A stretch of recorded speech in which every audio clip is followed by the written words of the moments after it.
mafia hit that happened in Montreal last night. Do we have Geneviève Beauchemin on the line?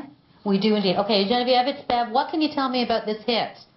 Well, what we know so far is police are saying they're just starting their investigation, but that around 9:15 last night, shots rang out, and this very influential member of the mafia, who's been involved with the mafia for decades, as we know, Joseph Maulo, was killed. Apparently, his wife would have found him in the driveway of his house and called police, and he was shot apparently twice, but again, police are saying that this is information that they're trying to validate. They still have a lot of information to gather. They say they don't have suspects yet.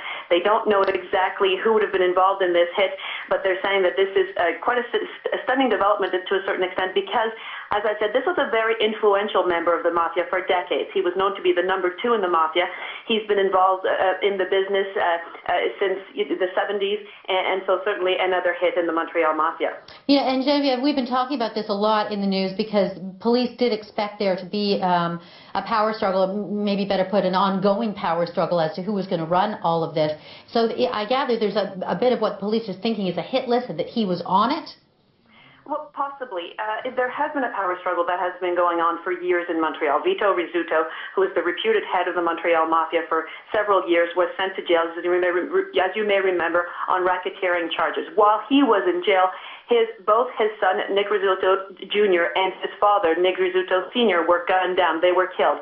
There were expected to be some retaliation, some things that would happen once he was released from prison. Now, in terms of who the allegiances are, this is a very difficult thing to follow here because as some of these influential members are sent to jail, some people are gunned down, people change allegiances. There are times when they realign themselves, all these forces realign themselves. So just who at this point would have been responsible for the killing of Joseph Maulo is still unknown. There's a lot of players on the scene right now, and as you rightly put it, there's that power struggle, that vacuum that was there once Vito Rizzuto went to jail, and people had to reposition themselves in his absence. So, and he, after he got released from jail, people speculated that he might be headed for Toronto, that he could go back to Montreal. I gather he has been seen in Montreal.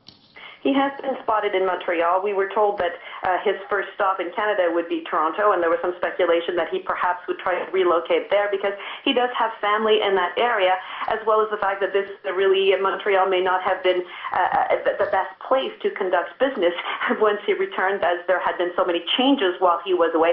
But recently there have been several reports of him being seen in the Montreal area. Both he and his wife would have been here, and so police did expect that if he were to return in the area here, there could be more movement, there could be more assassination attempts, there could be more struggles that would be ongoing all throughout the Montreal area. Okay, Geneviève Beauchemin, thank you very much for joining us.